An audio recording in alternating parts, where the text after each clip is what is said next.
Coming up, another Norstar Trader Market Minute. Norstar Trader uses technical analysis to review stock picks made by fellow YouTubers and industry professionals. Please be advised that we are not your broker. This is for educational and entertainment purposes only. Trade at your own risk. Hi, this is Paul Prescott for Norstar Trader. Today I would like to speak about the wash sale rule. There has been some misinformation about this rule, scaring traders away from buying back stocks once they sold them, for fear of losing out on any tax advantages or tax losses at the end of the year. So the best way to explain this is to use an example. Let's assume that you own Apple stock and you paid $130 per share for it. Then, by the end of the year, on December 31st, Apple falls to $120 per share. So you think to yourself, what if I sell it now and buy it back on January 2nd for roughly the same price? Then I can take that $10 loss against any other gains I may have. Well, the answer to that is no. That is an artificial loss. Your repurchase of the stock within a 30-day window washes out the sale of the stock. The intent of the wash sale rule is to prevent investors from abusing the tax code. So, the $10 per share tax loss is not allowed, but it can be deferred. And that is the key.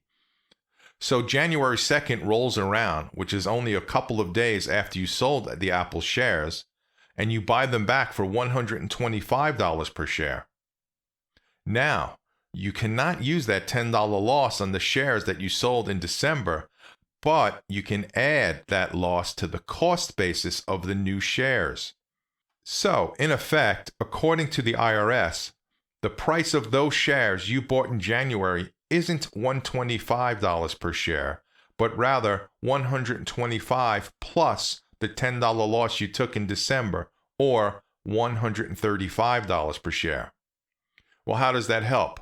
Very simply. Let's assume you sell Apple stock for only $127 per share, but you wait more than 30 days before buying it back. The cost basis of those shares is $135. You sold them for $127. That is an $8 loss per share. As long as you waited more than 30 days before buying the shares back, you can take the loss in that tax year. If you didn't wait the 30 days, then the cost basis would be adjusted again. The good news is all of these adjustments should be done automatically by a good broker. I'm on the Thinkorswim platform, which is TD Ameritrade. All I do is import my year-end trades into TurboTax, and everything is done for me. So make sure your broker is doing wash sale adjustments on your trades. Here is what it says about wash sale rules on the TD Ameritrade website. Wash sales are identified, losses are deferred, and cost basis is adjusted. So you can see there is nothing to worry about. You can jump in and out of trades, and TD Ameritrade takes care of the accounting for you. Just make sure your broker does the same. But here's the ironic thing. You should never sell Apple stock. We all know it's going higher. Thanks for watching.